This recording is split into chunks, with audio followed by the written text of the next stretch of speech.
be persuading you not to drink and drive as the consequences are significant, irreversible, and can be avoided.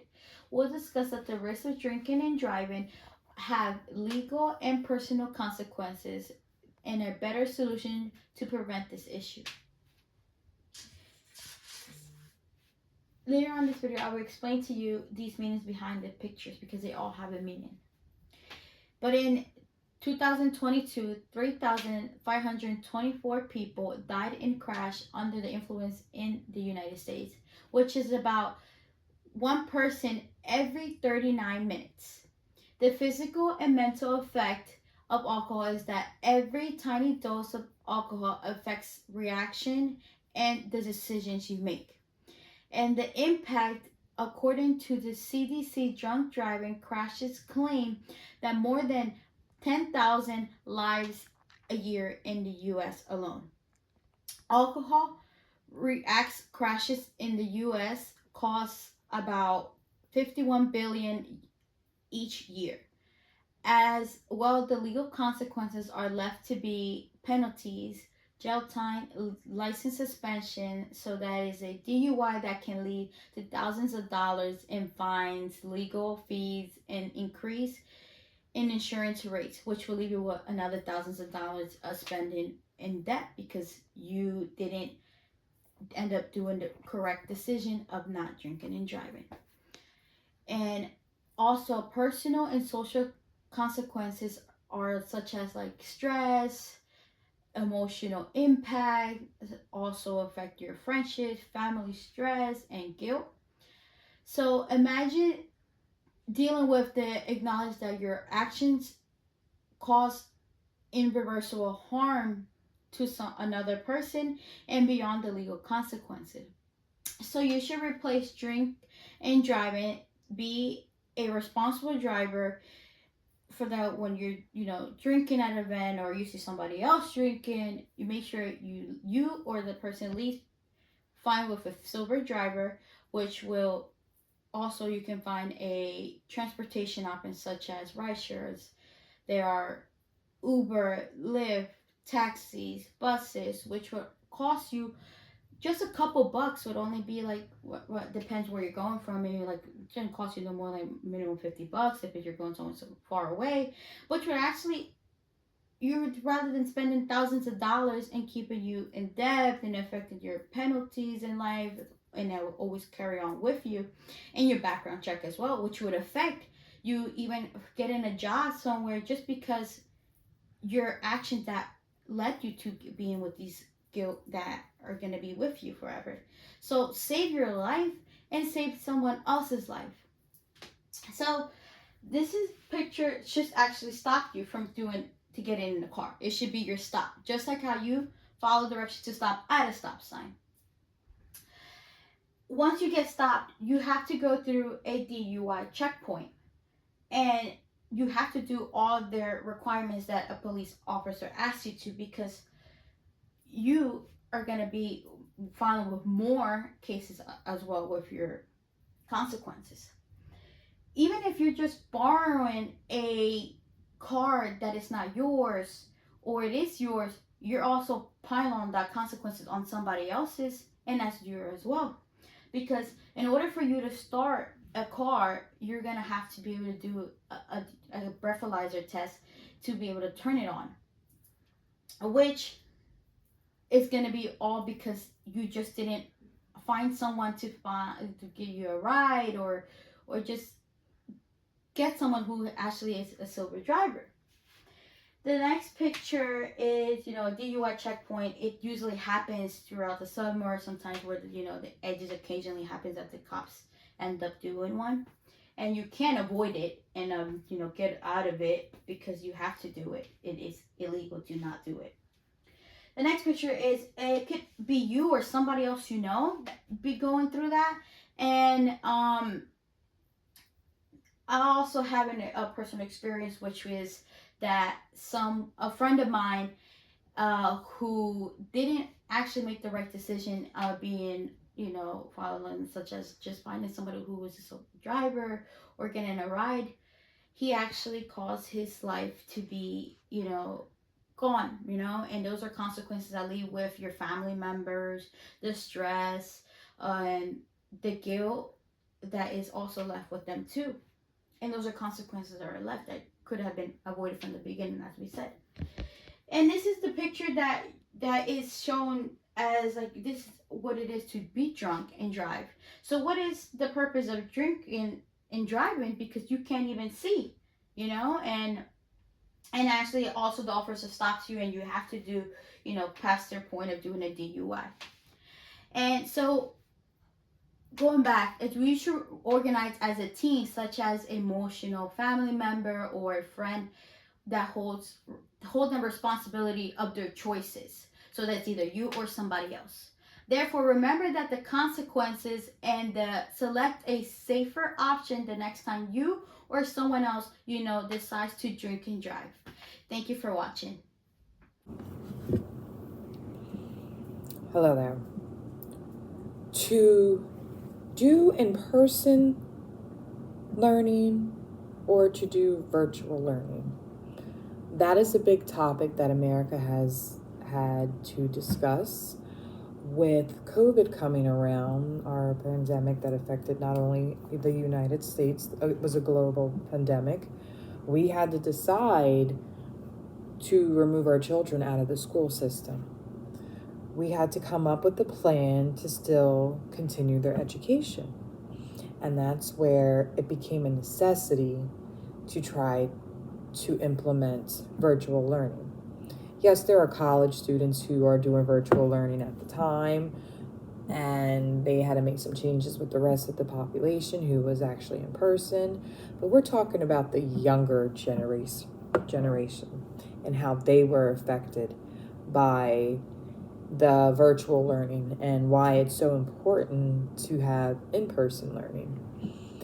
The social connections that they build with going in person, as far as sharing with peers, learning how to follow a schedule, it allows them to be focused and engage effectively based off of things that are around them, whether if there's posters or visuals or just your teacher having the time schedule on the board. It builds some type of independence.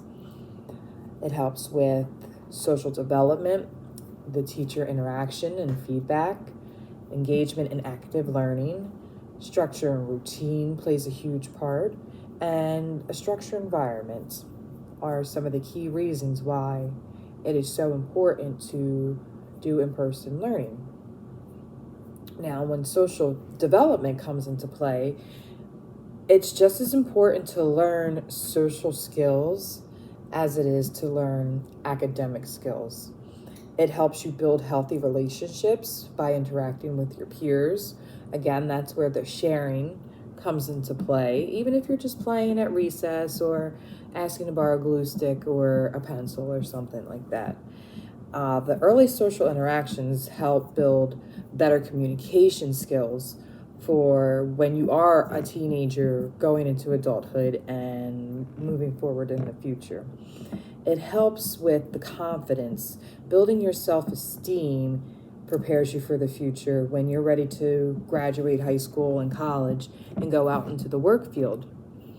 According to the Catholic Charities article, the importance of social development for children, through play, children can learn to problem solve and find resolutions to their conflicts. And being in person and having that peer-to-peer interaction is so important. Not only peer-to-peer interaction, but teacher interaction and getting that feedback.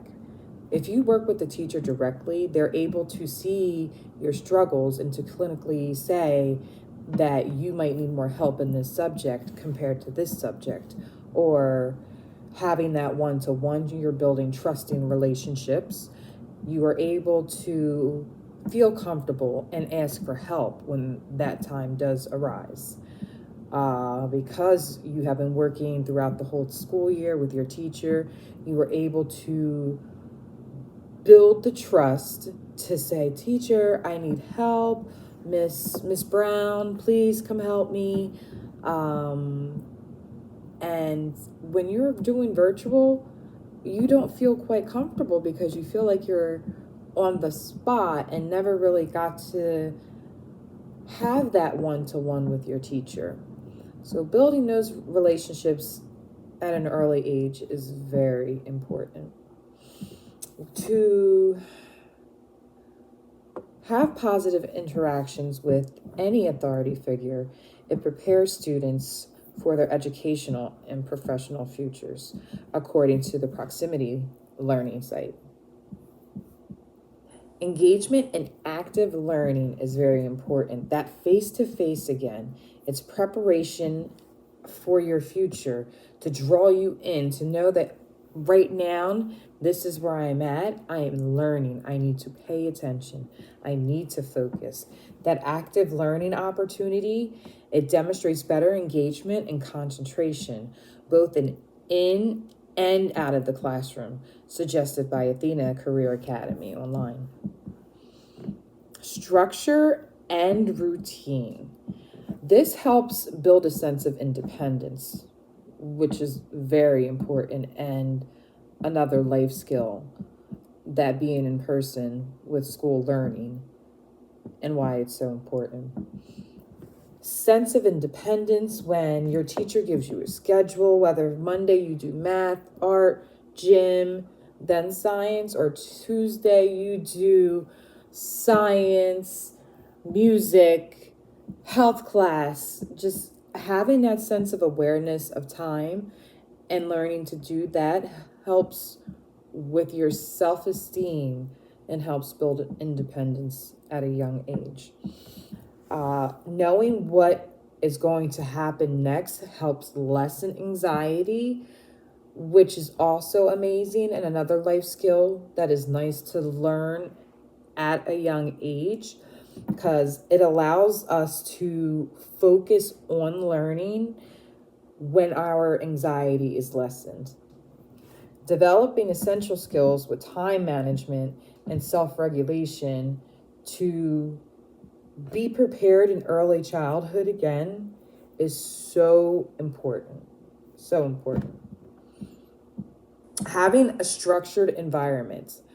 When you go to, say, Miss Brown's class for one whole school year, you are familiar with that environment. Again, just like that peer-to-peer or teacher-to-student relationship, being comfortable where you are learning allows you to be more relaxed and to receive the environment in a positive way, in a relaxed and calm state of mind. To have a dedicated learning environment, it helps minimize the possible distractions, and it encourages, again, students to focus and to be more engaged when it comes to learning. Going to a consistent classroom, you have rules and expectations that could be posted around the classroom. This also gives you a chance to help build your self-awareness and more independence by recognizing these rules and becoming more familiar. So I have a couple examples here that they might have posted at a special service school. At special services, they like to use pictures with words as well, because the students, they're able to recognize the picture before they recognize the words. So here, this is saying, I listen with my...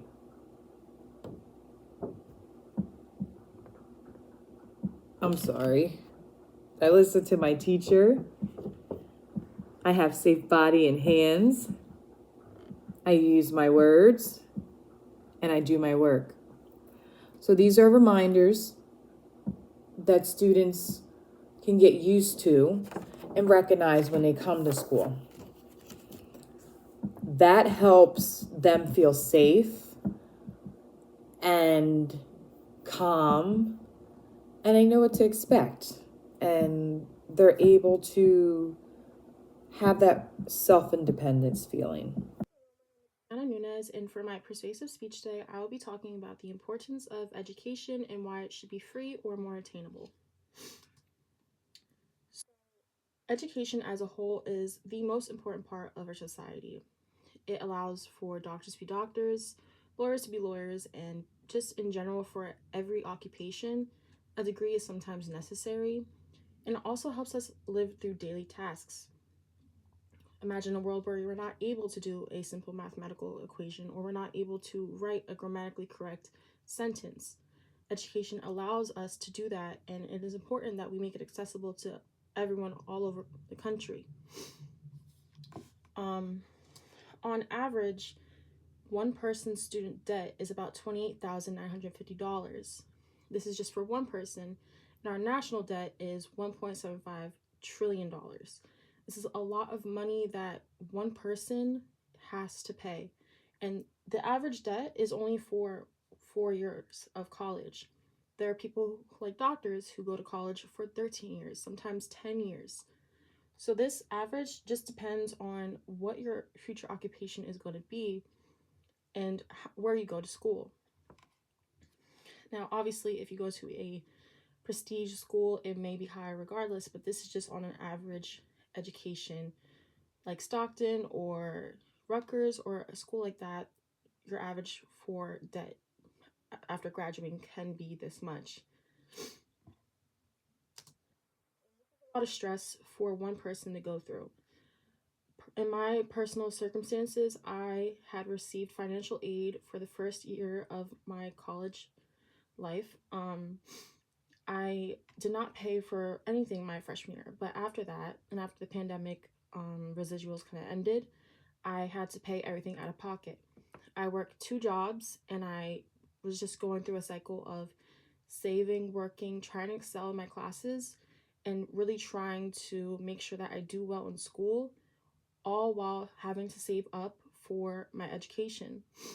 This is a lot of stress for someone to go through, and there's not just me out there, there's millions of people. There's mothers who go to school, there's fathers who go to school, there's people with children who go to school who are not married or who do not have the financial support that they need to afford their degrees, basically.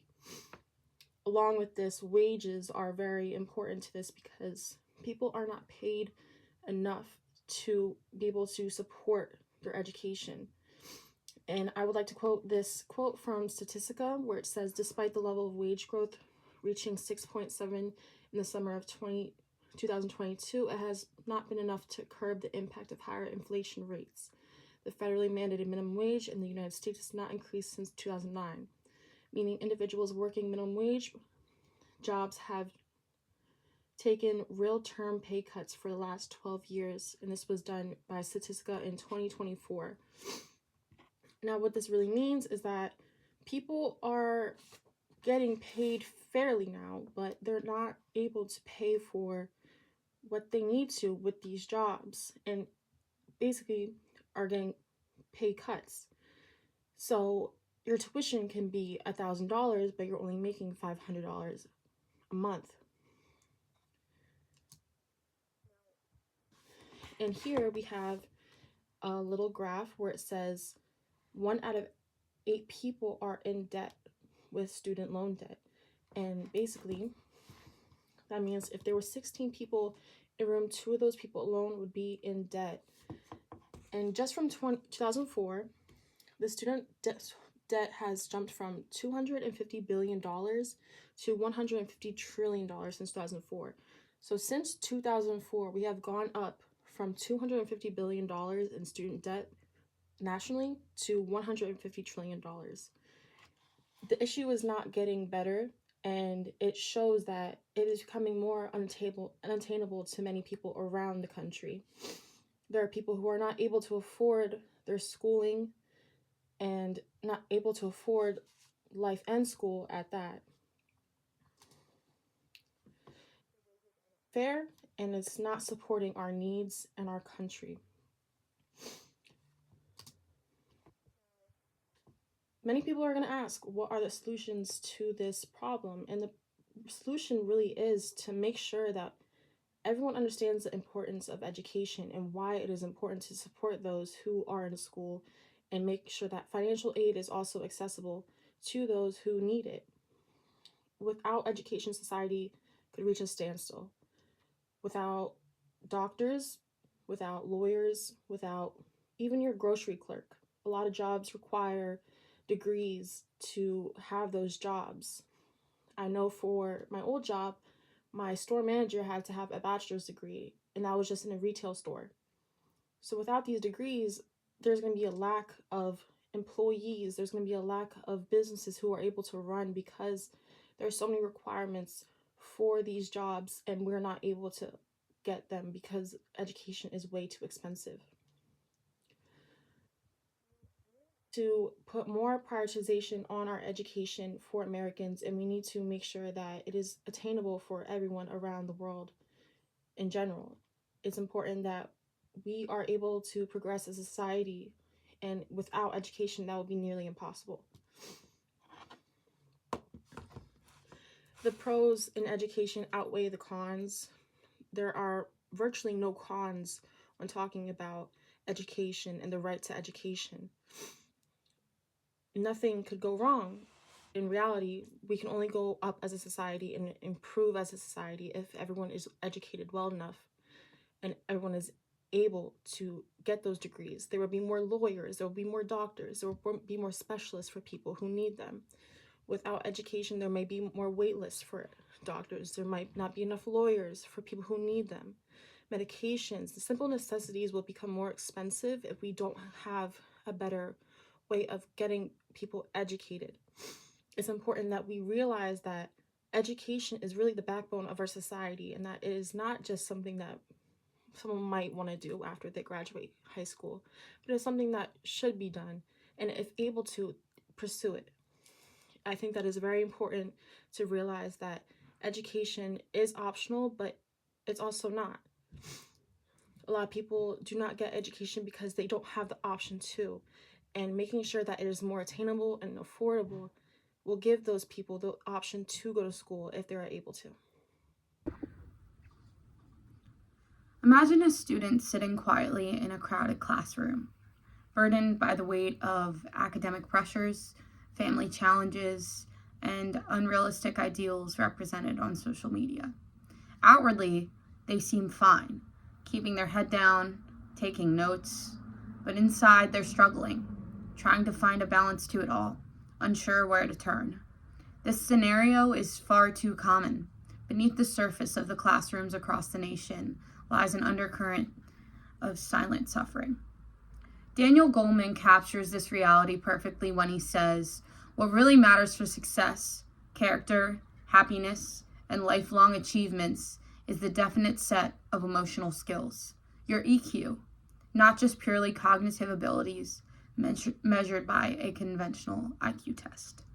Yet, despite this truth, our schools often prioritize test scores and rankings over emotional well-being, leaving countless students without the tools or support they desperately need to navigate life's challenges. The statistics are not just alarming, they're heartbreaking. 1 in 5 children in the United States has a diagnosable mental health condition, but only 20% of those children will receive the care that they need. This means millions of children are left to fend for themselves in a world that demands resilience without providing the resources to cultivate it. Suicide is now the second leading cause of death among teens 15 to 19, a devastating reminder of the urgent need for mental health support in schools. Untreated mental health issues don't just harm students personally, they affect their academic performance, relationships, and future prospects. Students with untreated mental health struggles are more likely to experience failing grades, a higher absentee, and a higher dropout rate. These struggles ripple outward, impacting parents, teachers, and communities.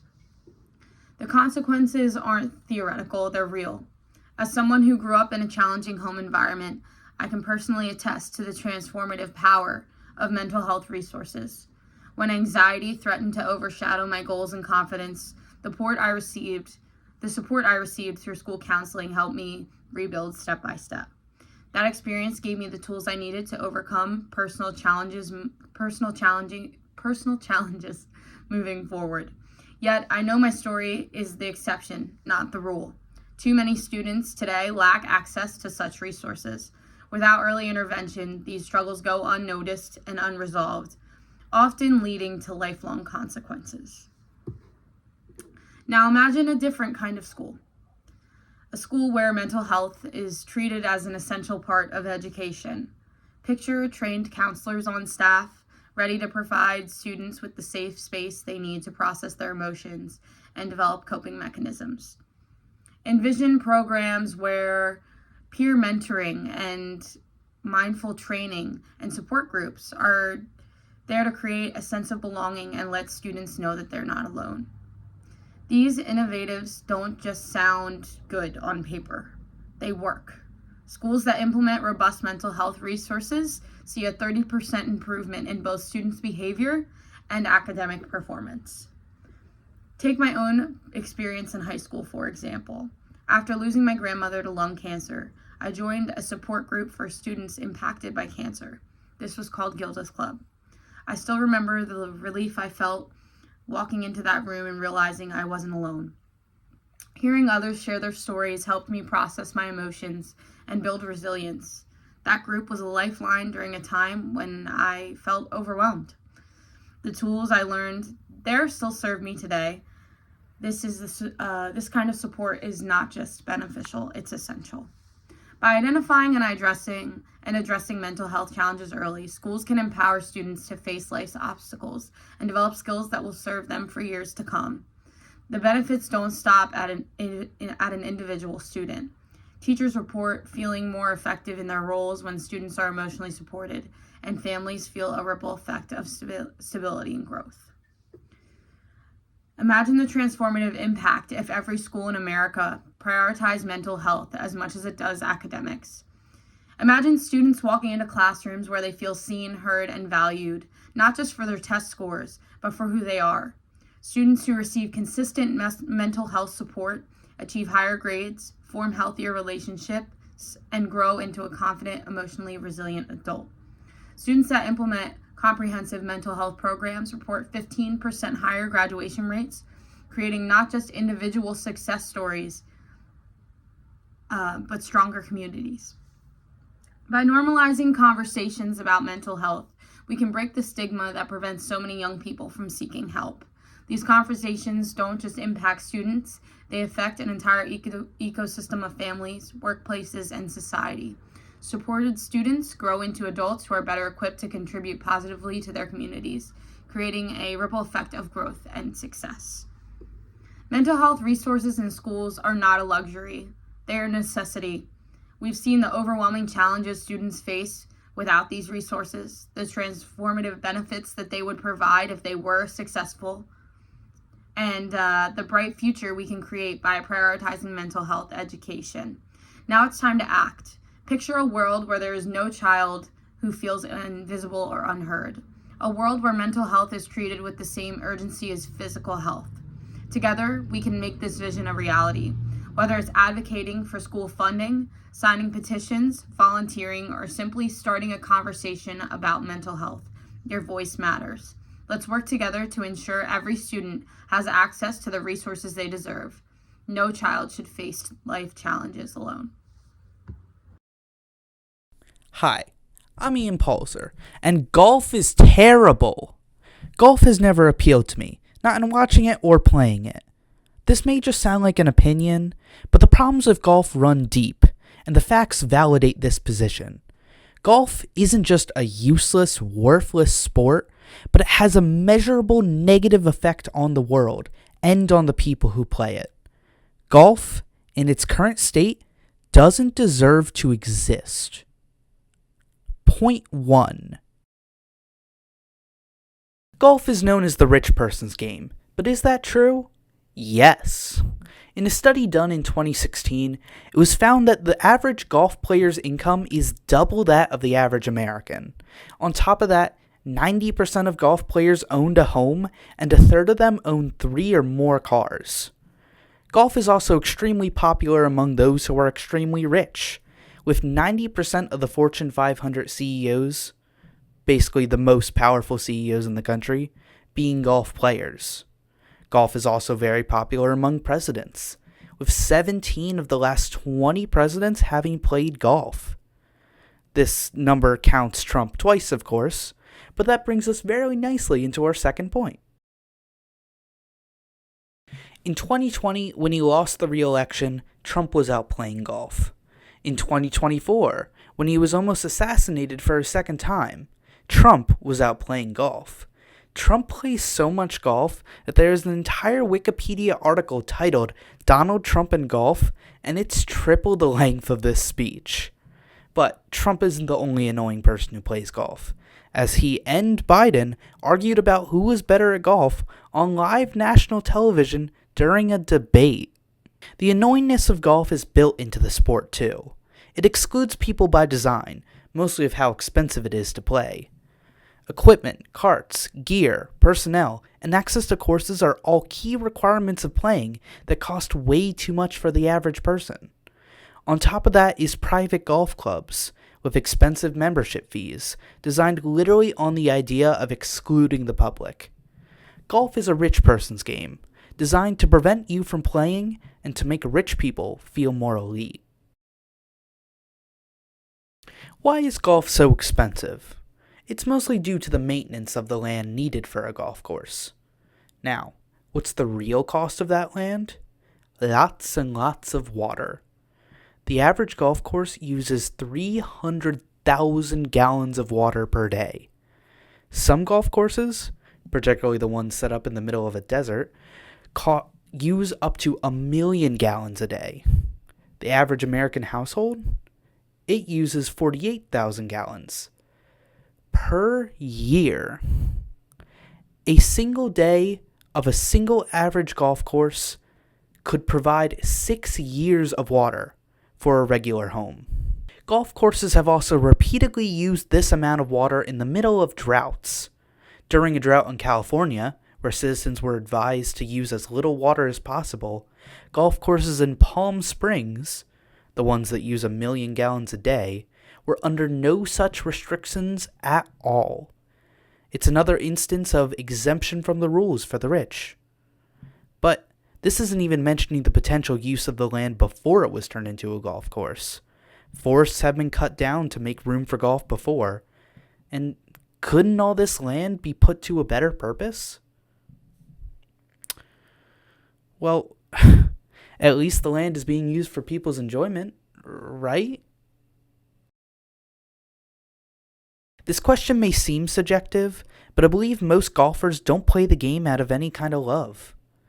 While a lot of players play the game for status, hoping to feel better than other people, or to try and show off, I believe a number of people have been tricked into playing golf.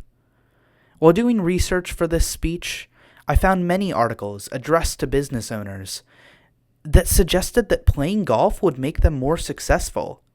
Golf is described as a sport to talk business over, to network over, to make deals over. The statistics from before were also brought up, but in a way that suggested there was a causation between the people who played golf and becoming wealthy. This attitude is likely what pushed many people into playing golf, to get something, rather than out of any kind of fun. Even if that person isn't annoying and doesn't care about status, the system of golf pushes them into that anyway. The private clubs foster an idea of eliteness and exclusion. Even if that person isn't annoying and doesn't care about status, the system of golf pushes them into that anyway. The private clubs foster an idea of eliteness and exclusion. Any success they have in business might convince them that golf is helping them make more money. And any relationships they build will force them to keep playing golf in order to maintain it. While they never liked golf, first they pretended to like it to please others, then they're in too deep to ever stop. The cycle is perpetuated as someone new enters golf, to be slowly indoctrinated into the system too, all while golf destroys everyone and everything. Golf is terrible. It's a system of exclusion and status and consumption, and exists to perpetuate a cycle of people playing a game for the wrong reasons. It's a rich person's sport, founded on excluding others by people who are annoying and who probably don't even like it, all built on land that consumes tens of millions of gallons of water nationwide per day, which used to be actual nature. Is there any solution to golf besides just removing it? While I was going to suggest mini golf, there is actually some potential for hope. Stuff is being done, like using plants that require less water, or using recycled or rainwater. Improvements are being made. But all this change wouldn't matter if golf itself doesn't change. The culture around golf, of the people who play it, is golf's biggest issue. But it's also the one that you can help change. The people who play golf play it to be better at business, or do it for status. If the culture of golf is changed, and people no longer believe it to be that symbol of status, golf can be reclaimed for the people. If you simply understand and believe what I've said here today, you are contributing to this dismantling of golf culture. And, as the final ask I have, I suggest that you should play golf. I'm serious. If you actually enjoy playing golf, and you play on public, inexpensive courses that properly manage water, you're properly experiencing the sport, and you're helping change golf's image. Golf prides itself on how the average golfer makes double the income of the average American, but with your help, we can bring that number down. With that act, we can reclaim golf and make it not so terrible. Hello class, my name is Michael Gerace. I'm on here spreading awareness that electric vehicles are superior than gas-powered vehicles. First and foremost, Tesla vehicles are much more friendly on the environment than gas-powered vehicles. Teslas produce almost zero tailpipe emissions, which is the gas being released from the vehicle, which is the main factor in the fight against global warming and air quality. Every year, tons of carbon dioxide is released into our atmosphere by our gas-powered vehicles because they run off fossil fuels, which is not good for our environment. And by using Teslas, you're actively helping to reduce air population and the effects of climate change. What's even more impressive than that is even when accounting for the electricity used to charge the vehicle, they have a much lower carbon footprint than gasoline cars would normally have. If the energy used to charge the vehicle comes from a renewable source like solar power, the environmental impact is even smaller. In fact, Tesla owners who use solar panels or purchase clean energy are essentially driving with near zero tailpipe emissions, which makes the Tesla brand a vital player in the fight against global warming and the push for greener, more sustainable future, according to the article, The Other Benefit of Electric Vehicles by John Kerry. Tesla's focus on clean energy that extends beyond the car itself. Tesla is just working on creating sustainable energy ecosystem with products like solar roofs and energy storage solutions. This approach ensures the sustainable living isn't just about driving an electric car, it's about everything on a daily basis that you need to live. That's what their future goal is. In addition to being better for the environment, Tesla cars are also more cost-effective over time. While the upfront cost of a Tesla might seem like a lot compared to a traditional car, over time, charging a Tesla car is far cheaper than filling up a gasoline vehicle. The average Tesla owner can save hundreds, if not thousands of dollars on fuel alone. Tesla cars also require much less maintenance than gas-powered vehicles, with fewer moving parts than gas cars. No oil changes, no exhaust systems, no complicated mechanical engines. So Teslas require far less repairs and maintenance. This means fewer trips to the mechanic, fewer parts to replace, and lower overall maintenance. Teslas also have long-lasting batteries that provide years of reliable use, unlike gas-powered vehicles. On top of the environmental and financial advantages, Tesla cars are known for their advanced technology like autopilot. This technology is continually being updated through over-the-air software, meaning that Tesla owners don't just get a boring product, they get a car that evolves and improves over time. These updates often bring new features, enhanced safety measures, and performance improvements. Over-the-air updates are a game changer in the automotive industry because they ensure that the vehicle gets smarter and safer without requiring a trip to the dealership, and they promise to have more advanced features in the future. So, in conclusion, Tesla electric cars are often cleaner, cheaper, and more advanced compared to a traditional gasoline-powered vehicle. They are not just cars, they are part of a movement towards a more sustainable future with their environmental benefits, cost savings, and cutting-edge technology. Tesla is not just keeping pace with the future of transportation, it's actively shaping it as the world moves towards greener solutions to better our planet. Tesla vehicles are proving to be a crucial part of the solution. Hi, my name is Casey, and my persuasive speech is going to be about why blonde hair dye can be very damaging to your hair. So, I think blonde highlights and blonde hair is very pretty. I just think it can be damaging, and that damage might not be worth your hair being very brittle or the money. So, most blonde hair dyes, if you go to the salon or if you box dye, it has bleach in it.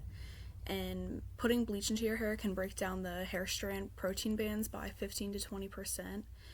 And that can cause hair to become brittle and break off.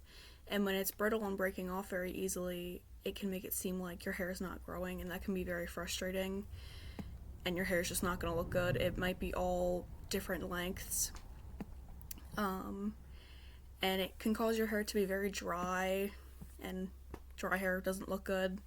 And if your hair is already previously damaged from, like in my experience, when I started trying to have blonde highlights a few years ago, I had previous heat damage from straightening my hair like every day in high school, and that previous heat damage caused all the effects of the bleach to be even worse. My hair was very dry, very brittle, braked off very easily, and to top it all off, I have well water, so that makes the bleach in the hair, my hair was yellow and orange, and it just did not look good.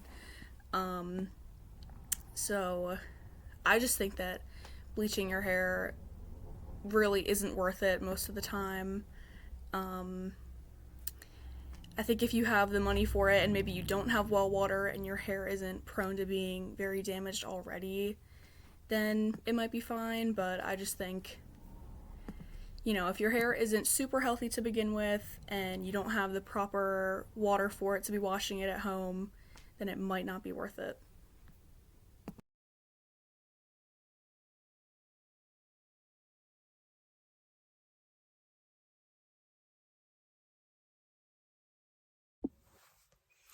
Hello everyone, I'm Lily, and the purpose of my persuasive speech tonight is to convince my audience that Starbucks is better to work at than it is at Dunkin' Donuts. Starbucks versus Dunkin' Donuts has always been a huge disagreement between people, especially the younger generations. You can take it from me, who gets into disagreements with her friends at least twice a week of if Starbucks is better or if Dunkin' is better. Have you ever really looked into the pros and cons of these two franchises? While each of them share a lot of the same pros, the cons that they have definitely make the decision of why Starbucks is better than Dunkin' Donuts. And from someone who's there at least 3 times a week and has friends who work at both Dunkin' and Starbucks, you should agree with me that working at Starbucks is better. So, let's start with the pros of working at Starbucks. You can get a free pound of coffee or tea every week, 30% off drinks, food, and merchandise, comprehensive range of medical, dental, and vision insurance plans, paid leave for anyone welcoming a new member to the family, that may be adoption, birth, or through a surrogate, generous retirement 401k match, tools and resources to help navigate current or future student loans. Now, these aren't the only pros, but I think these are pretty important to this speech and to help change anyone's opinions that they may have about Starbucks. Now that we have seen the list of pros that Starbucks has to offer, let's move on to Dunkin'. Dunkin', on the other hand, also has a list of pros, but I believe Starbucks has a more beneficial ones than Dunkin' has to offer. They have flexible hours, bonuses, discounts, but none are specified, paid time off, healthcare benefits, but again, none are specified. As we can see, some of the pros are similar to the ones that Starbucks has to offer. But now let's talk about the cons of both Dunkin' and Starbucks. Even though no one really likes to look at the cons of franchises or anything negative, it's so important too. We are now going to look about the cons of working at Starbucks. This may include long hours of work, cleaning, it can be very stressful at times, short breaks, many tedious tasks that you may have to complete. You may face rude customers, sometimes can be short-staffed, and new managers sometimes don't understand the culture Starbucks has to offer, which I think is very important, that a new manager must understand the culture. Another con of working at Starbucks could be having too many people scheduled for that day, because you never know if it is going to be busy or not, but you always have to be prepared to have enough people to help if there becomes a rush. Now that we have seen the cons of Starbucks, let's list the ones of Dunkin' Donuts. Management definitely needs to be better. If you work less than 6 hours, you are not given a break. You may face rude customers. It can be physically demanding. It can be fast-paced on some days, but it can also be slow-paced on some days, which then can make you bored. There's no room for advancement, and it's low pay. Starbucks and Dunkin' both clearly have similar pros and cons, but I believe that the pros and cons that Starbucks has to offer outweighs the pros and cons that Dunkin' Donuts has to offer.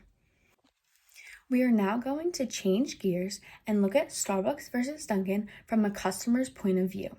Clearly, customers are the number one priority of any business, but Starbucks makes their customers feel at home.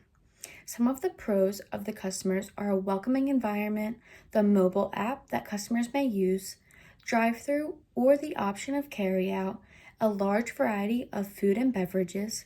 They get a personalized experience, and public Wi-Fi for guests who decide to sit inside or outside on the Starbucks premises. Yes, Dunkin' also has a drive-through. They have a mobile app. Their prices are a little less, and they have a loyalty program, and whoever is involved in that loyalty program gets free coffee on every Monday. But we now need to take a look at the cons that both businesses have to offer towards their customers. So we're going to start with the Starbucks cons for the customers. This includes long lines. They have higher prices. Their rewards program can be very confusing, especially for older generations, and when they're understaffed, their customer service is nowhere to be found. For Dunkin', if they change anything on their menu, their customers will get upset and find new places to go to buy coffee and food. There are many health concerns with any Dunkin' Donuts around here. Their rewards program changes very frequently, and they have a lot of competition with newer coffee shops getting put up around them. Their food and beverage also have a big impact on their customers. Many people have said that Starbucks has better tasting drinks and their food options are better for you and taste better. Dunkin' has a lot of sweet treats and not too many healthy food or drinks. I think we can clearly see who the winner of this debate is. Now that we have talked about all the pros and cons about Dunkin' and Starbucks, I clearly think that Starbucks should be the winner of this debate. Hopefully, I have helped you change your mind if you are a Dunkin' lover. And if you weren't either, maybe I helped you make your decision about going to Starbucks. I know for me that I will be continuing to go to Starbucks because it's more convenient and it's closer than any Dunkin' that is around me. Hi, I just wanted to give you a nice formality before I make you mad with this next statement. Fortnite Battle Royale is the best video game of all time. The greatest of all time, even. And I say that as an honorary Fortnite player, a vivid Fortnite player at that as well. Now, you may be steaming out the ears right now, but I don't care. I have stats to back this statement up. And on top of that, this game hasn't been out for long, and it's already beaten most of the games that you probably play. Now, let me get into a little history here. Back in 2013, Fortnite was released as a buy game. You had to buy this version of Fortnite, and it was called Save the World. Save the World, little thing on that, is a zombie mode game where you as the player defend a stronghold and capture other strongholds, saving survivors, collecting materials and stuff like that to defend against hordes of zombies, all types of different zombies. I'm not gonna get into specifics. That's for you to play, not me. But that didn't really take off in terms of Fortnite's branding. So the developers of Epic Games, of Fortnite, which is Epic Games, decided to follow a trend at the time of PUBG, which is another video game, and release their own version of it, which would be what we all know as today as Fortnite Battle Royale. Fortnite Battle Royale was introduced into the video game world in 2017. Now, this version of Fortnite was free. Now, how I said the first version of Fortnite was to pay, no, this one was free. So a lot of people, with expense problems and stuff like that, wanted to find good games and find a fun time with their friends. They all hopped on this game. Free. You couldn't beat it at the time. So this Fortnite Battle Royale, within that first year, from 2017 to 2018, accumulated 250 million registered players. And then in 2019, it still had 10 million congruent players. That means daily players. 2019, 2 years after the release date of the initial Battle Royale free-to-play, 2 years later, it still had 10 million active players. Now, during this time, Fortnite might have been free, but they were making money. And how they were making money was through what we call microtransactions. Now, that doesn't mean much in the real world, like me and you, going out to the store and buying something. No. This was in-game purchases. These were microtransactions. This was pretty much the basis of how Fortnite Battle Royale made its money. Besides the pay version, which not a lot of people did, but the free version had its own cash grab. Now, this paid version included Fortnite skins, Fortnite dances, Fortnite gliders, which players would use to fly into the map, and also pickaxes, what they would use to gather material or deal damage to players. Not much damage, but damage. And with that, Fortnite was able to generate over $5 billion. $5 billion. And $2.4 billion of that was strictly off of the microtransactions from their in-game store, which was all their cosmetics. And now, today, Fortnite has lots of different ways to buy things for. Not just skins, emotes, pickaxes, gliders. They also have music. You can buy music in the game by actual artists. You can buy Lego sets for the Fortnite Minecraft version of the video game, which would be Lego Fortnite. which is Minecraft, but in Lego form. Music Festival, which is Rock Band, Fortnite version. They have this creative mode where you can create your own video game within the video game. Kind of like how Roblox is, but not as well developed, but it's still pretty solid. Fortnite has partnered with millions of artists from pop culture alone. Snoop Dogg, rest in peace, Juice WRLD now, Ice Spice, Kid Laroi, and the game is just phenomenal. I mean, I kid you not, multiple people have made money off this video game. Back in 2019, Fortnite hosted a tournament for a world tournament, and where one player won over $1 million by himself. He won in a video game tournament for his own sake. His name is Booga, is what they call him in the video game world. And from then on, the game is just skyrocketing. I mean, people have made PC building out of this game. They've upgraded their gaming systems, their internets. People have over 10 hours played a week in this video game, and this is all still rising as Fortnite finds new ways to improve its video game. Now, these minuscule things make Fortnite what it is today. Now, my question to you is, where we landed? Hi guys, my name is Mary Kate, and today I'm going to be discussing Taylor Swift, the mastermind of our era. So excuse me, I am very sick, so please bear with my coughing and sniffling, if you will. So, let's get back to it. No matter a person's age in 2024, you have undeniably heard the name Taylor Swift, especially within the last decade. Taylor Swift's consumption of fan engagement, well-fortified workforce support, merchandising prowess, she has become a common household name, a global pop sensation. But also, I'm going to talk to you why she's actually also economic mastermind. So, how has she become this mastermind?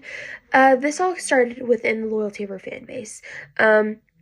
She has this power to make sure that her fandom they feel safe, they feel heard, they feel validated, they just relate through her work. She makes human experiences feel normal, and a lot of her songs really capture that so beautifully and poetically that people just really gravitate towards her music, especially through, heartbreak, happy, grief, loss, any sort of human experience she has had, you probably have had too, and people really relate to that. So this creates that social bond / intense emotional vulnerability with her and her fans, especially through her, her exposing herself, as her songs are like kind of a diary. So much to the fact that the loyalty in her fan base, celebrities, political figures, influencers, anyone who has some sort of public platform, feel intimidated to speak poorly about Swift because how strong her fan base is. This allegiance, if you will. She's created this allegiance. This is also due to the tricks of her putting Easter eggs in her music videos, her speeches, or scavenger hunts within her lyrics. For instance, the first album she's ever released, she capitalized letters on the back of the CD, and it allowed people to unlock the secret message that was for her next album, or clues on what each song actually kind of meant or who it was about. So just really little neat things that would only charge the connection in the community even more so when the Eras Tour commenced, which is kind of the main part of my speech today because of the economic pull that the Eras Tour has had. So the Eras Tour is 154 show, or has 154 shows. It's 4 hours long each show. It's a global tour. It sold out globally. Fans didn't just stop there with helping show their support by buying tickets. They created these things called friendship bracelets, friendship trading bracelets, and Etsy last year from April to August reported $3 million alone in just friendship bracelet sales. It's crazy. This era store is a whole homage to her 17-year-long career, so every fan, if you're a fan from her first album to her last album, you were going to have a great time because each era. So this is the biggest tour of all time, grossing over $1 billion in revenue and projected to be over $5 billion for the last show.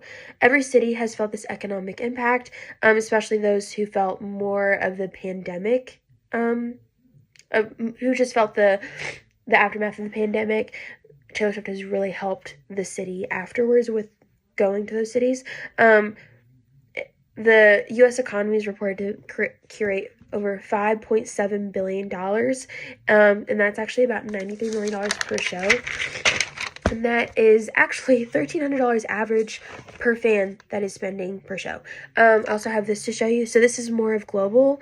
Same number actually, $1,300 globally of tickets, outfits, food, traveling, merchandise that each fan is spending. Over $5 billion overall for just people who go into concerts.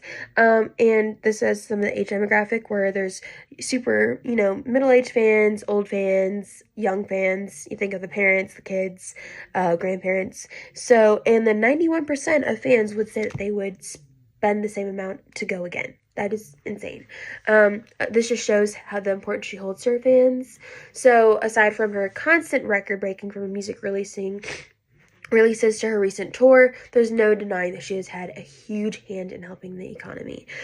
She has proven to recognize her impact with and the need of supporting her employees. And for instance, last year for her truck drivers, there is a huge high turnover rate in truck drivers in general. About 60% actually don't last. So to make sure that each truck driver went to every single stop and made sure each show happened, she actually cut a check of $100,000 to each truck driver.